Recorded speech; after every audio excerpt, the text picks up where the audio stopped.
everyone, and welcome down to episode number 105 of the Down South Photo Show with me, Brendan Waits, here in Ocean Grove, Victoria, Australia. And the dude on the other screen, or in your other ear if you're listening to the podcast, it's Cam Blake in Hobart, Tasmania, Australia, with his festive background on. Hello, Cameron. Hello, Brendan. I don't think you're going to be able to bleep that out at the start. I think dude. I know. I think that's going to be way too close to bleep out that word before we start. Well, Anyway, if the first thing you heard on the podcast was a bleep, well, you know bleep. why. Cameron swears a lot before we go on air. Everyone, Don't say that. Don't say that. I had swears. I had someone tell customers that I swear all the time. I said that's bullshit. I don't. That's right, exactly. No. I can be professional when need be. You can. I'm sometimes. excited, Cameron. Are you? Because this is like we almost have had a show out regularly over the last couple of weeks. This is exciting. But we're pretty good. We're pretty consistent. Like we're relatively consistent. Yes, we're a lot more consistent than some other things that happen on podcasts and stuff like that. So in Australia, I would say we'd have to be up there with, not only are we the most popular Australian photography podcast, number one, but we'd have to be one of the most consistent, I think. Mm-hmm. And you know what that comes down to, Brendan? What's that, mate? We're good mates, and we'd like to chat. We're not fake. We don't make stuff up. We don't put on all this fake friendship as if we really like each other. We actually do. We're good mates, and that's right. I think that's the ingredients to a good show. I think it comes across. I have news that I'm sure that this person won't mind me sharing. Ash Hughes, a regular listener to the show and has been on the show a couple of times. I've heard news about him too. Yeah, he's relocating north. He's to Queensland. He's going to be an up north photo shower. Why has he done that? I don't know. I think the lure of the weather, couldn't hack our cold down here, so he's scurried off to the northern climates. He's away with the family. Forgive me, I don't know his wife's name, but she and him are traveling around the world, obviously around Australia. So they've got to Queensland and thought, hang on a sec. That would be the lovely Katrina. Yes, Katrina. Why are we not stopping here more often? Well, I guess so, and that's good on them. I mean, yeah, absolutely, that's awesome. Yeah, and good luck to Ash up north. I'm sure he'll continue listening to the show because this podcast goes worldwide, Cameron. It and does. I know this because I have looked up some of our stats. Have you got stats? I would come armed with stats. I totally thought you were going to. I reminded you a couple of hours ago, and I thought you were still going to forget. No, well done. There. I just wanted to. Normally, we go on about the YouTube subs, which is 725 or something like that now. Thank you very much for everyone who has subscribed, and followed the channel. But for those of you listening in your other ear, who only listen to the show, which is great, I love the fact that we can do a photography podcast with listeners. It doesn't actually have to be visual. We can talk to you about photography and like a radio show that we are. 16,200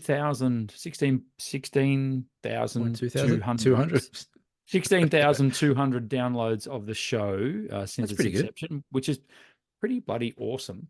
Yeah, that's good. I'm excited by that. Now, if you would like to know where people listen, all right, Cameron, what percentage of our listeners are from the land down under?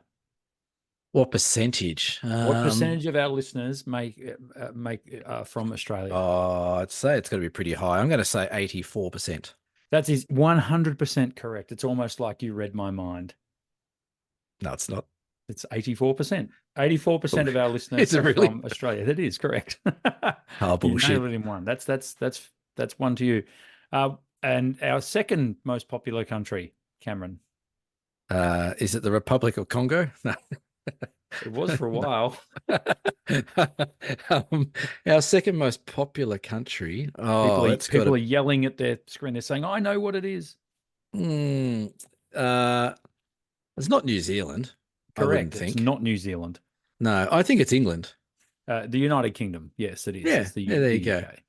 Shout out to all the UK listeners. Absolutely. We've got quite a few listeners over there. If you are listening from a country other than Australia, or even if you are listening from Australia, leave a comment below. We're always interested to know where people are tuning in from and what you get from the show, if you get anything at all other than just a couple of dudes talking crap about photography every week. Well, we had someone mention something the other day about the camera clubs, and they were a camera club in the UK. Didn't our camera club episode rate well? I thought it might. It did. It was good. I got a funky earpiece going on here, but that's all right. Keep going. That's okay. That's fine. Yeah, no, the camera club conversation is a good one. Yes. And it's a good one because it's always relevant. And as we know, we've got a lot of people that listen to the show that are in camera clubs. Yes. So it's relevant. And like we said on the show, I think camera clubs are still relevant. We actually had a few emails and don't think that we haven't listened to, but I got a couple of emails about people asking for ideas about what we think and how we might look at changing things or what we'd do if we were in charge type of thing. Of a camera club, you mean? Of a camera club, yeah. We will get back to those people as well as soon as we can. So it was interesting. Yeah, it certainly raised a bit of conversation, which is what it's all about. No, I loved it. And I think it did sort of turn a bit of a spotlight on some camera clubs that might be battling a little bit to get new members. Yeah. It might be time that things were torn up and redone. Well, a couple of people said, I think there was two that said that they were folding at the end of the year because they didn't have members. Yeah. I don't know which ones they were, but so it's relevant. But yeah, we'll get back to those people that emailed, but it's a relevant conversation. Yeah, absolutely. And you know what I was actually surprised about? We didn't get our asses handed to us with comments saying that we're putting down camera clubs. Everyone actually took it on the vibe that we gave it on, which is good. Yeah, no, we're all for camera clubs. Totally. And like I said last week, if there was an 8th day in the week, which we're going to call Bren's Day, I would I would definitely run a camera club here on the Ballerine. That'd be awesome. Here in Ocean Grove, at least. I wouldn't. There's already one on the Ballerine. I'll get in trouble. I was going to say, you just lost you're a card carrying member. You've just lost that card. And sponsor. Are they sponsoring? Oh, you sponsor them, not them. Oh, well, I offer club members a discount on printing and things like that at my store. Oh, that's a good idea. You could see that as some form of sponsorship, I would suppose. You know, something we didn't get during the week, which I thought we might have, but we didn't. Yes. We didn't get it. We didn't get any jingles. No one made any jingles up for us. I know for a fact that there is someone working on a jingle for us as we speak, which we might need to break out in 2024, but we will see. Is it going to be suitable for listening to, or it should be. You know, it's not your daughter playing bass, is it? How good was that? Pretty cool. Yes. I was chuffed. Did I mention this on the show last week? I probably did. Anyway, you did that. You said the iPhone 15 was crap. That's right. It wasn't, correct. Yeah. It wasn't very good at all. Well, I look forward to our new jingle. Is it the opening jingle? That's being worked on, as well as a few other things, like an intro to Dear Cam is being worked on. God, so, do I know this person? Did you say? You absolutely do. This is going to a whole new level. This podcast in 2024. You just wait and see. Is that level up or down? Exactly. I'll have to work even harder in the edit, Cam, that I do at all hours of the morning for you, for us. I was going to say not for me, for us, mate. Come on. I just gave you a rap being a mate. Now you'd throw me in it. Yeah, exactly. Anyway, what do we do now? We talk about backgrounds. Cameron, what's your background?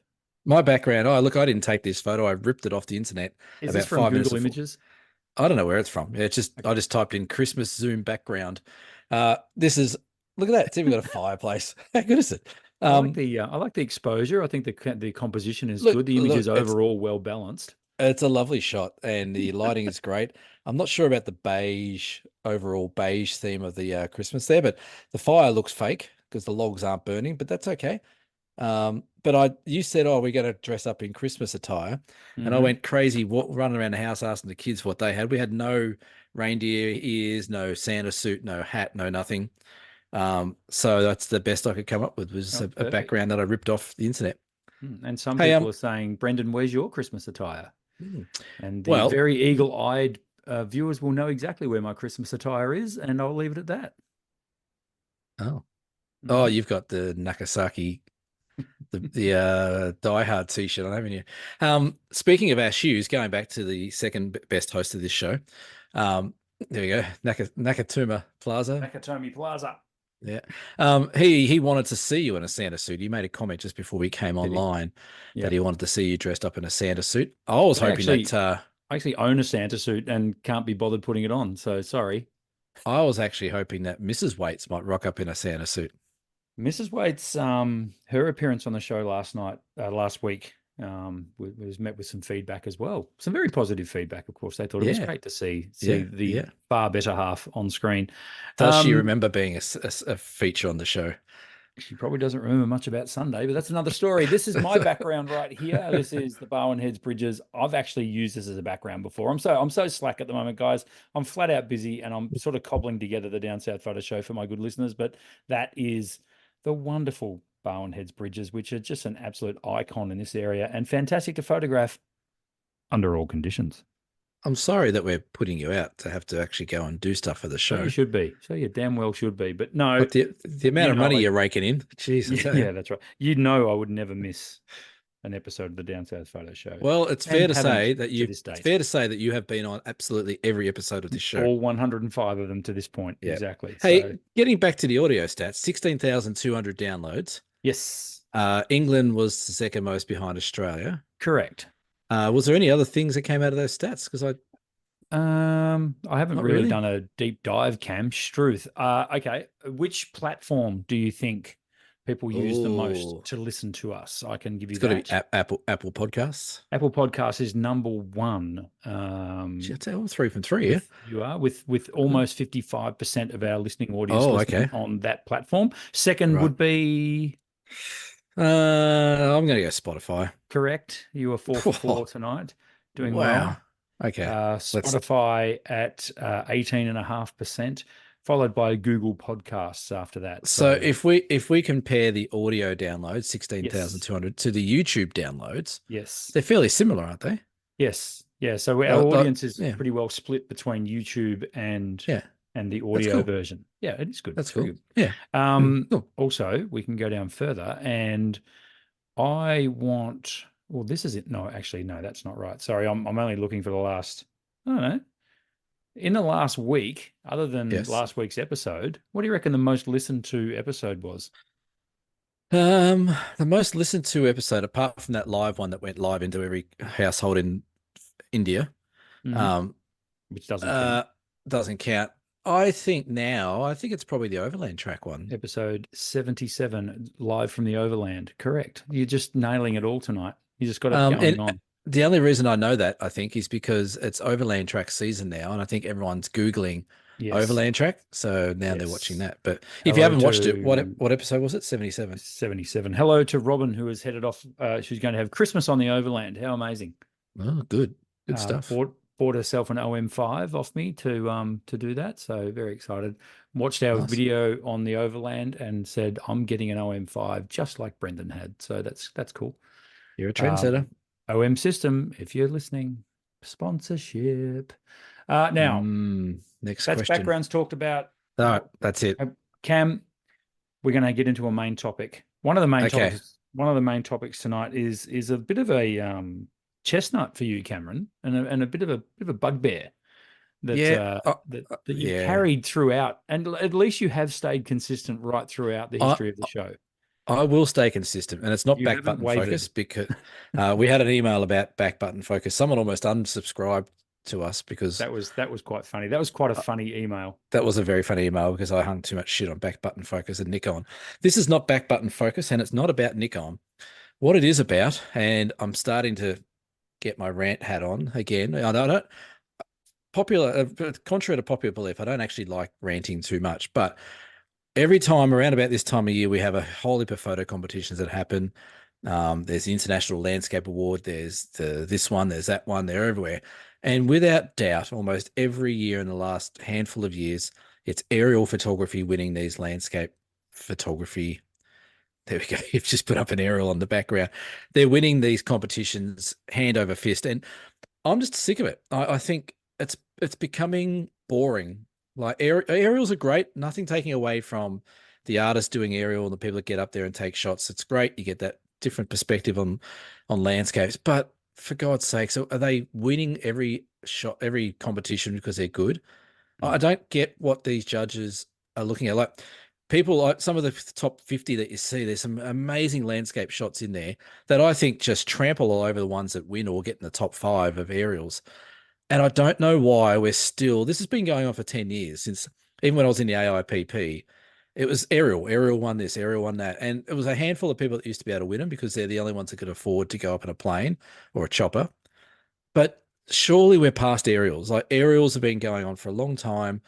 Surely we've got past them where an aerial shot of Iceland or an aerial shot of Lake Eyre or an aerial shot of somewhere that's so popular. Surely we've done with these aerials. I'm sick of them.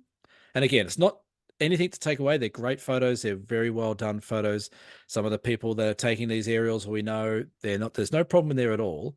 My rant is, for the love of God, can we move on from aerials in competitions winning, or give them a completely different category, not overall landscape, because it's just becoming so boring. Whenever I see these competition winners come out and I see the aerial, I'm like, okay, that's just a waste of time. Like, okay, well, wow, it's another shot of a volcano leaking, or it's another shot of some waterways in Iceland. Wow. Okay. I've seen 1,000 of them. Those waterways in yeah. Iceland tend to Oh, be at the forefront of a lot of different comps I'm seeing around the place. oh, it's everywhere. Yeah, and look, I kind of get it that they're beautiful images. There's no two ways about that. There's But you're nothing wrong with right. the images. I'm with you. I think it's reached saturation point where, and it's funny, because when you get that top down view on something, so the bird's eye view that most people call it, when you're looking straight down on a subject, it's almost like you've just got to sort of move, you just got to fly around a bit and you're going to sort it out. Like you're going to find a comp. Whereas I find creating compositions on the ground so for want of a better phrase, an aerial shot looking top down is almost two-dimensional. You know what I mean by that? Like when you're on the ground and you've got subjects that you can align, you can move, you can move your position to align these subjects, against a horizon, against, you know what I mean, against a sunset, a sunrise, that sort of stuff. I think there's a lot more skill in ground-based landscape photography. Yep. And absolutely. please, I'll reiterate, that is not taking away from the fact that there are some stunning aerial photos out there. They're great. They are. But you're right. I think from a competition point of view, I think it's reached saturation point. Yeah, I think so. And this is the thing, like this is a hard rant to have because I know plenty of people do aerials and have no problem with them and think they do some incredible stuff.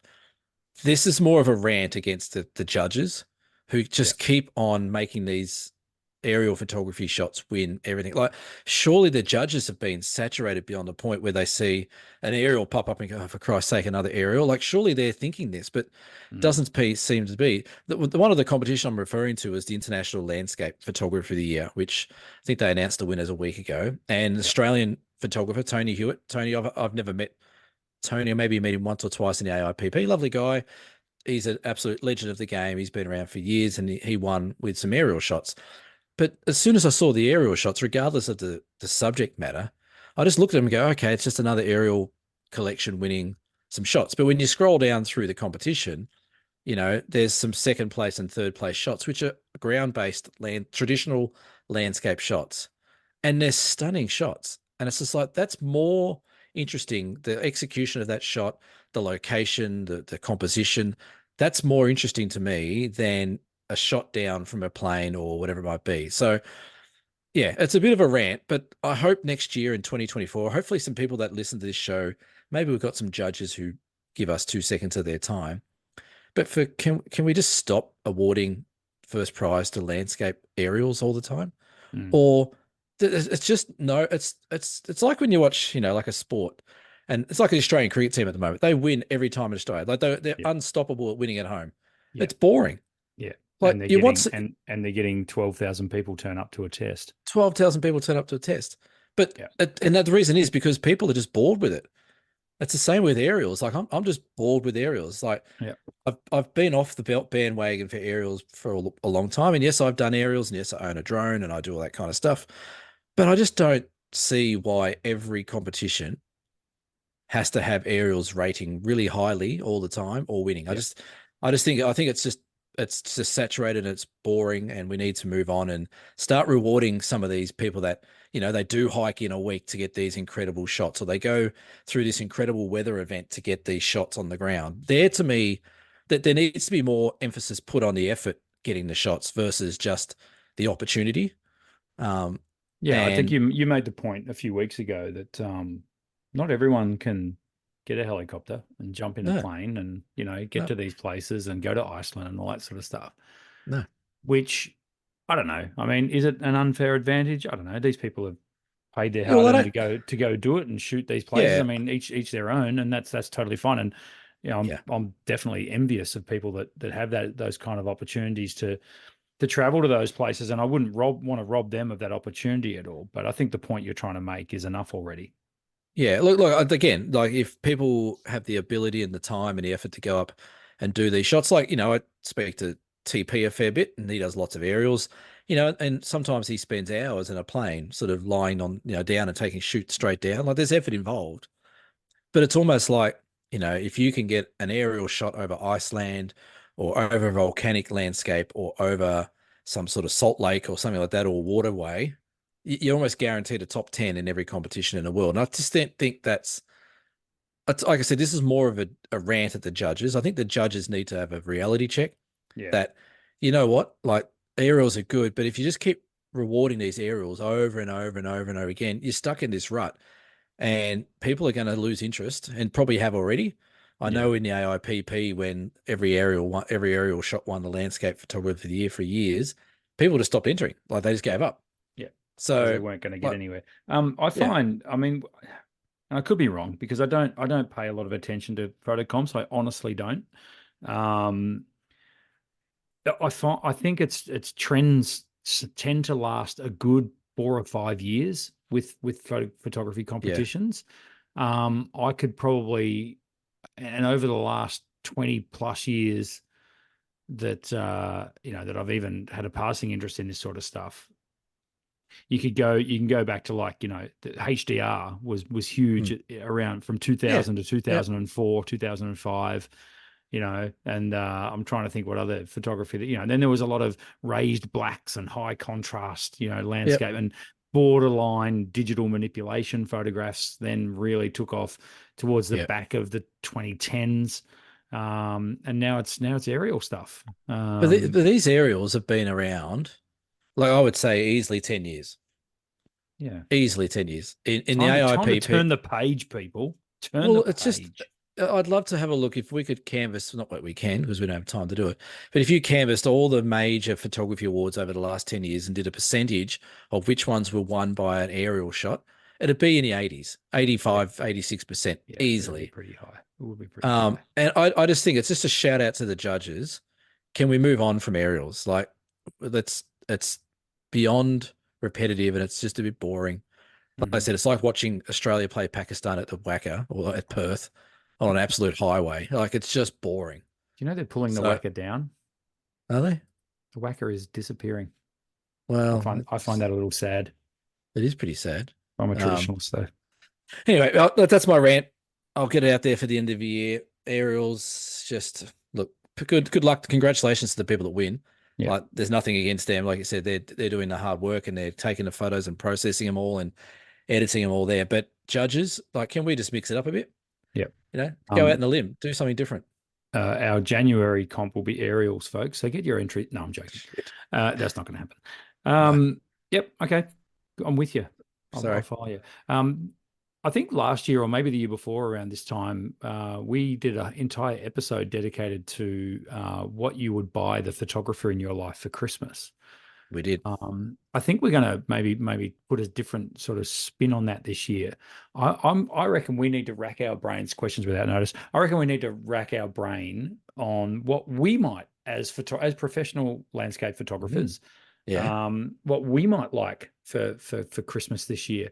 Um, I mean, I tell you what I would like, and I'm really as a If you say a flight, an aerial flight, I'm cutting this. I'm cutting this episode off now. over Iceland. Over Um, Iceland. I've really been researching this lately. Cam and I are determined for 2024 to make the channel a little fresher, a little different. Try to. And what I've been noticing over the last little while with Are you cutting me off YouTubers, the show? no, with YouTubers in particular, one Thomas Heaton, Oh Photo yes, Tripper, we are not doing uh, daily vlogs. James Popsis. I like the way they YouTube, we wanted to do a couple of things in the field. So we're going to go out. Cam's going to do it in Tassie. I'm going to do it here around the Great Ocean Road or the Bellarine Peninsula. We're just going to do short little tips and stuff, tricks, stuff while we're out. We're gonna film some stuff while we're out in the field. We're gonna edit it together. We're gonna chuck it up on the YouTube channel. And one thing I want Santa to put in his sack for me is that little DJI Osmo Pocket 3. I've got one of those. Don't tell me you've got one. Yeah, I've got one. Yeah, I think they're awesome. He's going, people. He's looking around for it. He's going to he's disappearing into the fire. Cam, you've gone into the fire. Get out of the fire, Cameron. Sorry. He's gone. No, he's hunting for it. See, this is definitely questions I do have notice. one. I do have one, and they are awesome fun. Yeah, I think they're incredible, and I think for all you vloggers and YouTubers out there, linked in description, DJI Osmo Pocket 3. Osmo 3. Is there a third one now? The third one has come out. Looks amazing. It has like a vlogger's kit for it and things like that. Basically, folks, what it is, it's a handheld video camera with a little gimbal on the top that does steady cam like footage, and you can do it on your own. Pretty damn good. They are good, and you don't have to have a film crew or anything with you. It's like a film crew in your pocket. They are good. The one I've got, I think, is the 2. Yeah. And I give mine to 5-Star Dan when we're out and about. He does a bit of behind the scenes stuff. They are incredibly steady. You know what they also do? They don't have the biggest, obviously the biggest sensor in them, but they do panoramas. Very, very cool. You set it up and you just go doot, doot, doot, doot, doot, and does all the shots together. Well, the Osmo 3 has a 1-inch sensor, I believe. So I'm looking at it now. Where do I buy one, Brendan? They have I know it's big. It's got a bigger screen on it. It's got a screen that actually rotates as well. So you can rotate your screen from vertical to landscape. Cameron has just added one to his Santa sack. Yeah, so, well, not at $849, haven't they? Ain't the cheapest thing going around, but the screen rotates. That's cool. That's what I'm saying. Yeah, the screen rotates. You can get a battery pack extender and all this kind of stuff for it. So we are not sponsored in any way by this company, and I haven't even tried the bloody thing. But from what I'm seeing, particularly from Tom Heaton when he uses his, the results are great. One feature I love about it is Active Track, where I can put it on a tripod and basically walk around a scene and explain what I'm trying to shoot in the background, and it'll follow me. So I think I'm almost certain that one of them is going to find its way under my Christmas tree this year. Yeah, like I said, I've got the 2, and it's really cool. And it's like it spins around watching you and spins around watching the other way. I've actually had 2 of them. I had the first one and I had the second one. Yeah, but I didn't know a third one had come out. Now you've got me chomping at the bit. So if you had if Santa's sack was big enough, you put one of those in. Definitely. And what about you, Cam? Have you got your eye on anything for Christmas from a photography point of view, or are you one of these guys that's hard to buy for because you've got it all? You know what? I'm going to lay my heart on the line here and tell you some home truths, right, about me. I'm one of these people. I am. I'm one of these people who, growing up, I was never disrespectful, but I was always one of those people that always got a little bit down at Christmas time because I'd be like, oh, I'd really like one of those, but they couldn't afford it, or my parents couldn't afford it, or whatever, it was out of reach. And you get to Christmas Day and you're like, oh, I really would one of those. And okay, I'd get a bit down on it. So when I started working and started earning my own money, I'm sort of one of these guys that just buys things I need or want as I go along.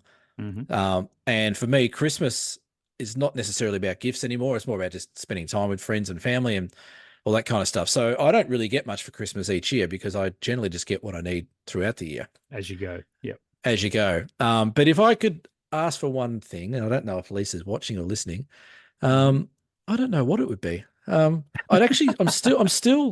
still trying to nail a good backpack. Yeah. A good camera backpack. That's one thing I still don't have. I've got a Crumpler one at the moment, which is good.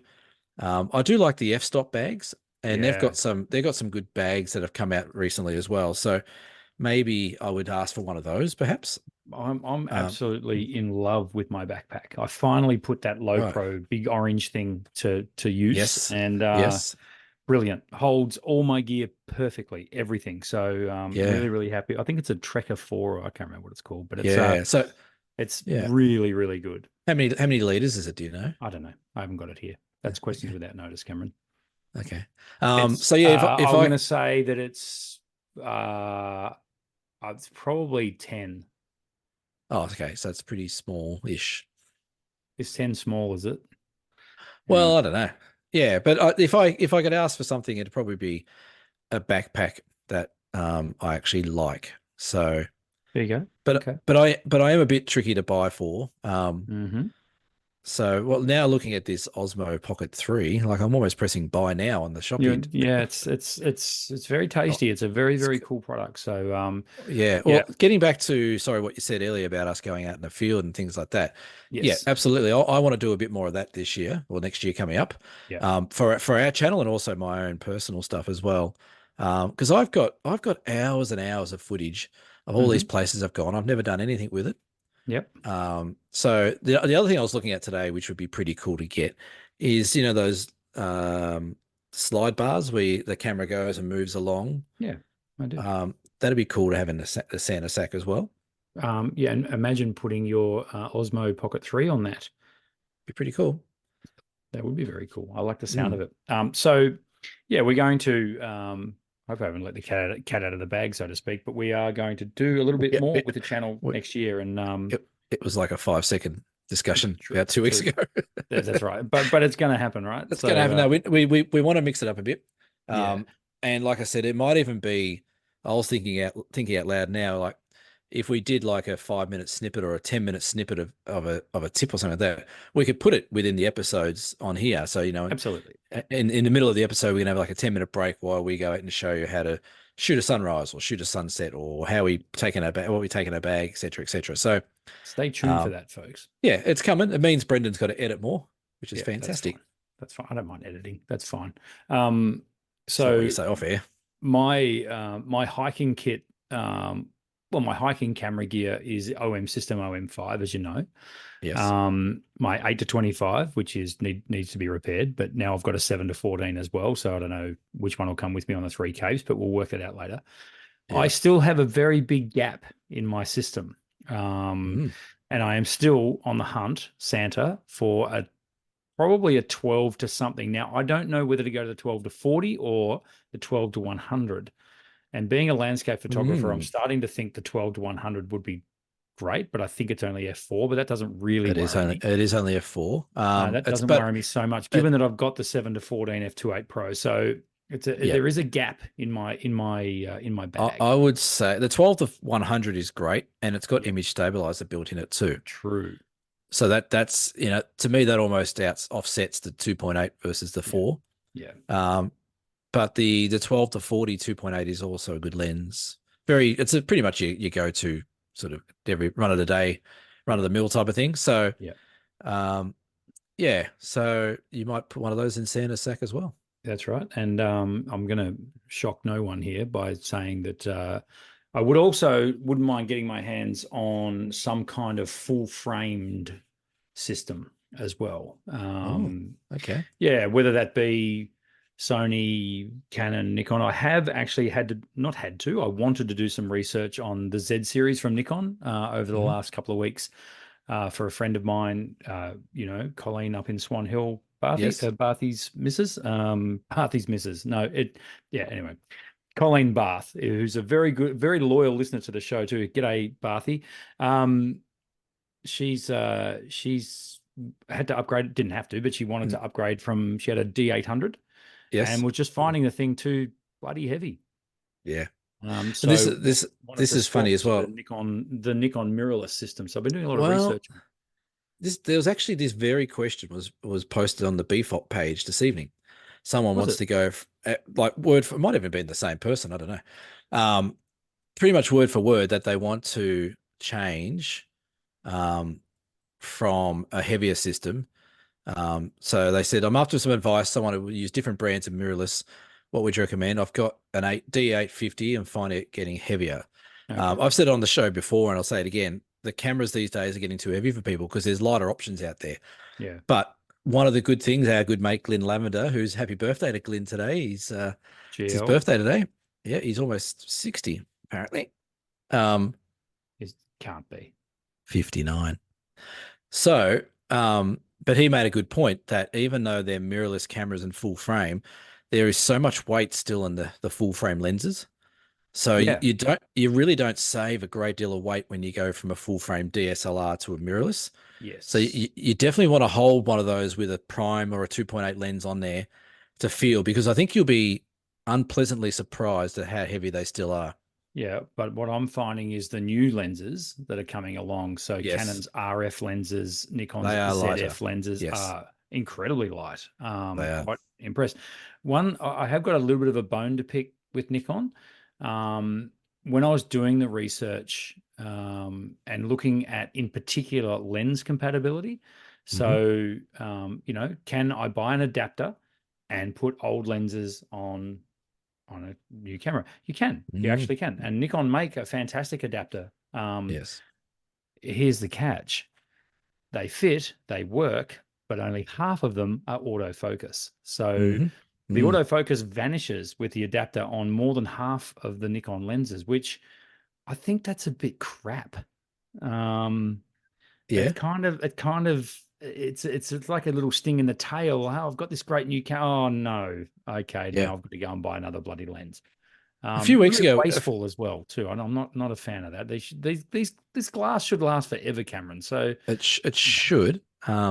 Like a few weeks ago, we had a discussion about me liking Nikon and had a bit of a play with it and was considering swapping over, and still haven't made a decision on that. So Julie, if you're watching from Nikon, still haven't decided. of course Um, she's watching. She loves the of course show. she's watching. She's going to sponsor next week, she said. Um, So, and when I did play around with the Z system on top of Mount Hotham that day, they were impressive, and the lenses were a lot lighter than I thought they were. They're still heavy, but a lot lighter than what I thought they were. But Nikon over the years have done some interesting, funny things with their cameras, haven't they? Like they brought out those first Z series with one memory card, then they used that funny X compact flash card or whatever it is. Yes, yes. And then they had the adapter, and then the adapters don't use all the lenses. Some of them don't use autofocus, as you just mentioned. I got They into an they seem argument with a Nikon rep years ago, a proper oh, argument. right. Um, Punches thrown. Not quite Almost. that bad, but No. I can't even remember the guy's name, and I'm a little bit embarrassed that I carried on like a pork chop. They put out this camera called the Nikon One. I don't know if you Yes, I remember it. remember that. I remember the Nikon one. What an absolute dog's breakfast of a camera that was. They Yep. decided to put a compact camera sensor into a SLR style camera, Yep. so that they could brag about how fast it was. Yeah, because it's got no freaking data to process because it's Yep. shit. You're still ranting about it. Oh, it annoyed me so much. The marketing was so, I just felt like they were pulling the wool over everyone's eyes. Yeah. So it really annoyed me that they carried on like that. Oh no, it's this, it's that. So yeah, but the photo quality, it was Yeah. so bad. It was like taking photos on a potato. It was really Or, terrible. or And then they or an iPhone persevered. 15. Was it called the V1? It's the one. I think it was Anyway, the V1, I think it was. Yeah. oh, it was just yuck. And they made lenses for it and everything, and they were trying to compete with what Olympus had done. Yep. Um, With their and little pens. failed miserably. And I was just convinced I didn't want to stock it. We had to, of course, because we worked for Camera House. So here, have all this crap to sell, because we said that you have to. I wonder what the spivs were on the end of that round. Oh, mate, by the end of it, I think they were giving us 20 grand a camera just to sell the frigging thing. And even then we couldn't give it away. So yeah, Those yeah, are the no, it days. I used to wasn't. hate fucking spivs. I used to hate Oh, them. no, that's right. I used to love them. Yeah, no, I just couldn't. It's like selling yourself to the devil. Well, it sort of Yeah. was because the devil was upstairs. That's exactly right. Yeah. Yes. But Yeah, anywho, no. Yeah, I know. I think getting back to your Christmas sack, I think yeah, it's nice to get Christmas presents with photography gear. But I think you got to have some little bit of an input in what people get you for camera gear as well, because it is usually oh fairly no, oh, there's expensive. And no way I would let mm, anyone buy me anything photographic yeah, related. Just no, give me the I'm the bloody same. voucher. Yeah, give me the voucher. Or just cash is good. Cash works. Cash is king, or give me Yeah, a voucher for Ocean Grove camera and photo. look at you. So yeah, I'd love to hear if people could have something in their sack this year, what would it be? Mm. I wonder what the most common answer would be. If Oh, like I for a think I photo, think a lot of let's people like the idea of the fast pro lenses and things like that, which yeah. are just hideously unaffordable. I'm so Mm, annoyed the way I had this conversation with a local pro photographer today, about the price on gear, and I've ranted about this before, but that's yes, stupid, isn't it? they charge it because people pay it. I get it, but seriously, 5, 6, 7 grand for these bodies that are going to be replaced in 12 months' time with a better, newer model. And it does my head in, Cam. And it makes it inaccessible for people. But Facebook Marketplace is your friend. I was going to say secondhand. That's where, if you're smart about your photography, you just play the game 2 years behind. There's nothing wrong with giving someone a secondhand lens for Christmas. Why does it have to be new? Anywho, you know what tomorrow is, Cameron? As we record this, do you know what tomorrow is? The 21st of December. Which means it is the longest daylight hours of the year, the 21st of December. You'll be loving that. We have reached that point already where Is that the summer solstice? That's correct. That is the summer solstice. So and it's bizarre because it doesn't feel like we should be here already, but we are. And then we turn the corner and head back to the short days again. But that's a long way off. We won't wish that away. But do you want me to burst your bubble? It's actually the day after that. That's actually Friday. Yep. Yeah, well, there you go. It's near enough. Near enough. We wanted to talk about, can you get the end of year photography blues? The reason I get the end of year photography blues is because I'm tired and retail in December is big. Oh, poor Brendan. Poor Brendo. The world's smallest violin playing just for you. That's right. Hey, feel sorry for me. I got the kids on full-time holiday at the moment. I don't feel sorry for you for a second. You don't know what busy is, mate. Jesus. Yeah, that's right. Oh, geez, you bending over at the waist, putting DVDs into DVD players. You poor bugger. Are you okay? Who uses DVDs anymore? It's all streamed, mate. Oh, that's an old stand-up comedian's bit. It doesn't matter. Yeah. But yeah, the longest day of the year. And you are busy and tired, yes, and you can get the blues. This morning I was up and at it at like 5:30. It's like, wow, there's the sunrise. That's nice. And then tonight it was like, oh, there's the sunset. So I've seen them both, but 12 hours apart. Yeah. I won't tell you what time I got out of bed today. Sorry, not 12 hours apart, like 16 hours 16 hours apart. That's how long the day is at the moment. Well, I think you're right though. Like obviously I've just got back from America and I took, a few shots over there, but I'm not feeling it at the moment. Like I really, we actually had a beautiful sunset here last night with a big rainbow over the water out near our house here. And I did get the camera out for 5 seconds, but I'm not inspired at the moment. I'm just sort of thinking, you know what, at the end of the year, I can't be bothered picking my camera up or driving somewhere or walking somewhere. Or I sort of think that you get to the end of the year and you're like, okay, I'm sort of all photoed out a bit. And then, maybe there's a bit of that, but I think it's also, and we've talked about this before, and that is when is our favorite time to shoot. And it's always in the lower light seasons. So the more contrast, like the better light generally is autumn and spring.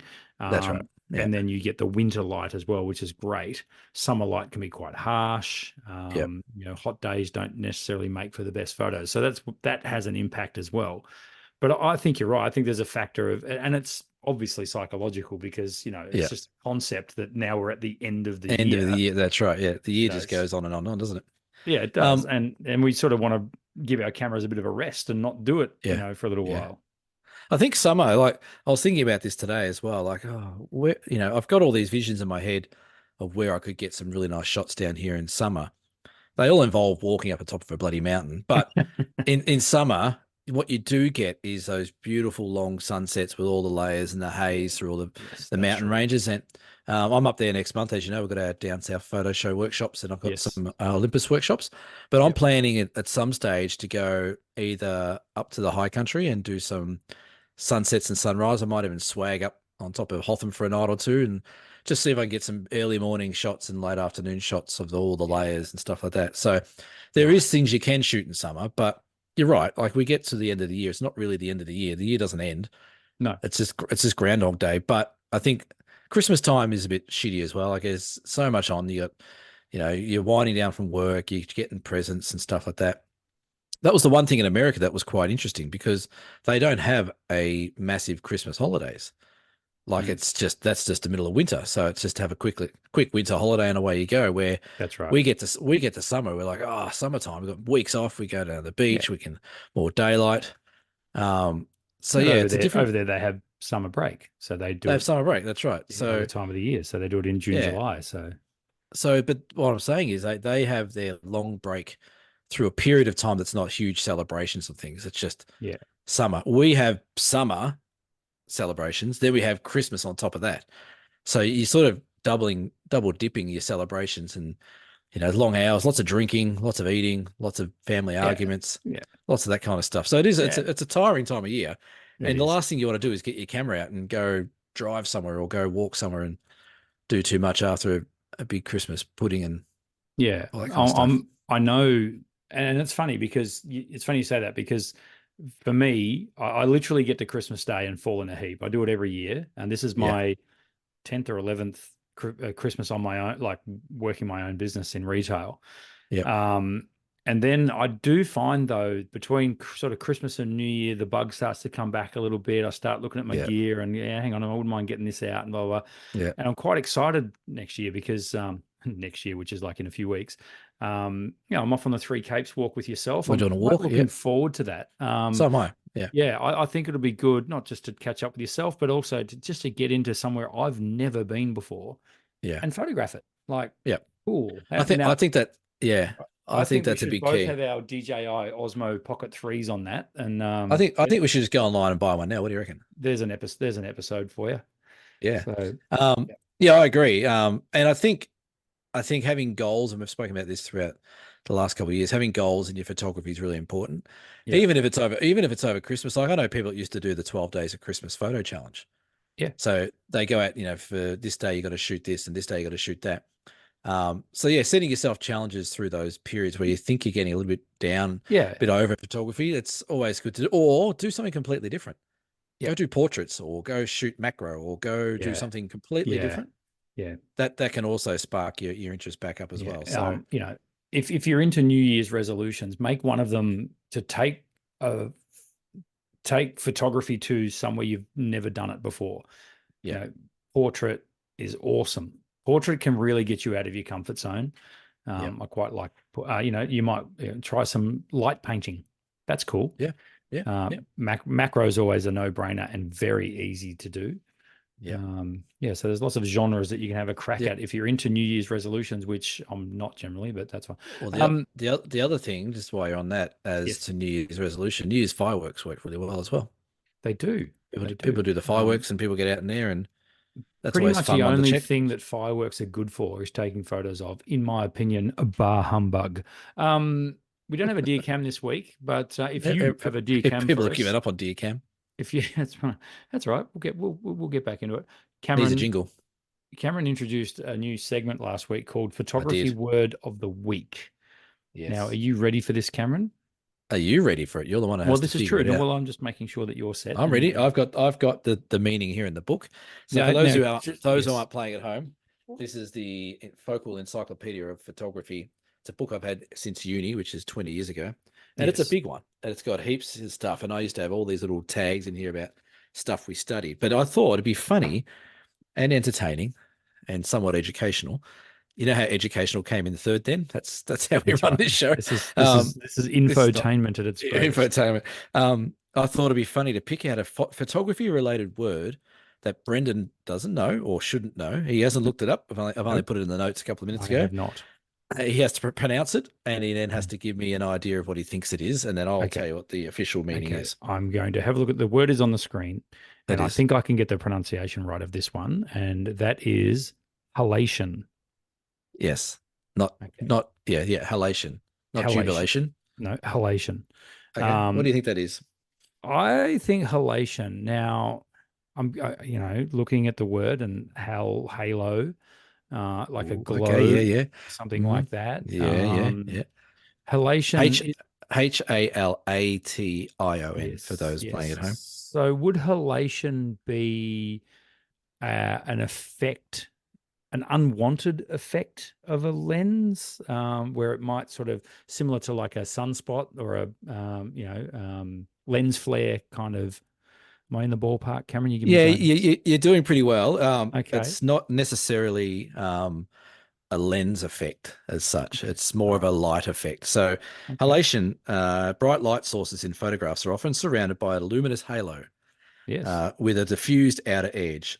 A night photo, no, a night photo, start again. A night photograph with street lamps against a dark sky is a typical occasion of such halation.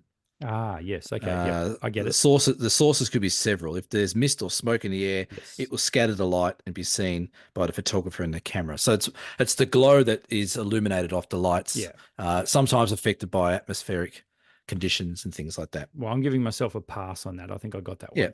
one. If the camera lens bodies are not treated to eliminate these reflections, you can get flare. So the flare is what Gotcha. is created optically, but halation is, I guess, what causes the flare. So yeah, well done. That was pretty good, that one.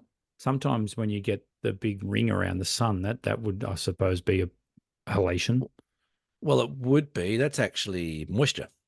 Yeah, that's right. So you get those rainbows. Isn't it like ice crystals or something in the high atmosphere? It or is, something? yeah. You can also get fog bows. Have you seen a fog bow? I've heard of these.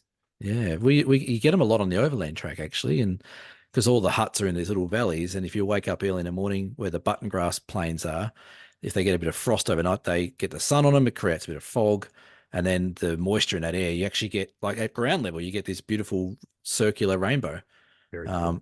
which is very cool. It is. So I like that. I like that a Oh, lot. well done. Thank you for word of the week. Beer donations this week. Thank you, Mel, for your weekly donation to the beer fund. Can I put an asterisk on that? Yeah, you sure can. Mel, not only no, it is no, it's not all good. Not only did Mel buy us a beer, but Mel has also booked himself a seat on the October 2024 Utah trip. He took up the last spot that we're talking about. That is extremely excited. I'm very, very glad that you've got such a gentleman as Mel coming along on that. I said to Mel, that's awesome. But we have both these trips are going to be great. The second trip's actually a whole heap of people from a camera club that know each other that have booked that trip out. But the first trip is a whole heap of really good customers, and we are going to have an absolute ball. And Mel slotting into that sixth spot, that is just going to make that trip all the better for him. So that will be a blast. You know what I'm going to do on that trip? Take photos. I'm going to buy Mel a beer or two. Yes, or 10. Will. A Budweiser. Speaking of workshops, we've still got a couple of spots left on our workshops. dsps.com.au. We're not going to bang on about them. Go over there and check them out. dsps.com.au. While you're there, buy us a beer. Thank you very much. Cameron. Right. Okay. What have you got coming up now? I think this is the time where we take the opportunity to wish all of our listeners a very Merry Christmas, Happy Holidays, whatever you celebrate with your friends and family. Hope you enjoy yourselves. Stay safe, all that sort of stuff. Can you do like a graphic of Santa Claus flying across the screen in front of us? Probably not. Okay. That's worth asking. Merry Christmas to everyone and Happy New Year, or Merry whatever you celebrate. You know, you got to be careful these days. Whatever your thing is. Yeah, from my side of things, I just want to thank everyone for tuning in for the last year. Yes.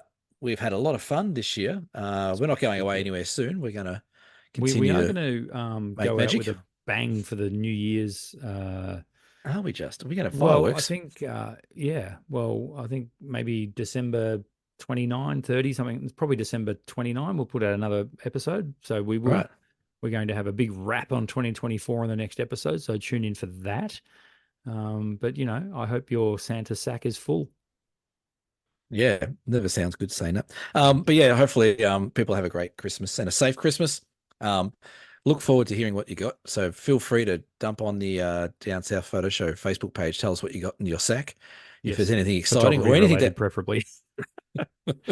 We don't want to know that you got a chamois for the car or something or a bag of undies or a packet of hankies.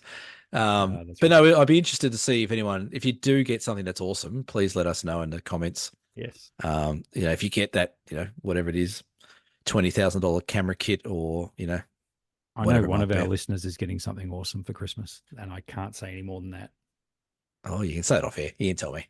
Or is it me? Can't even say that. God.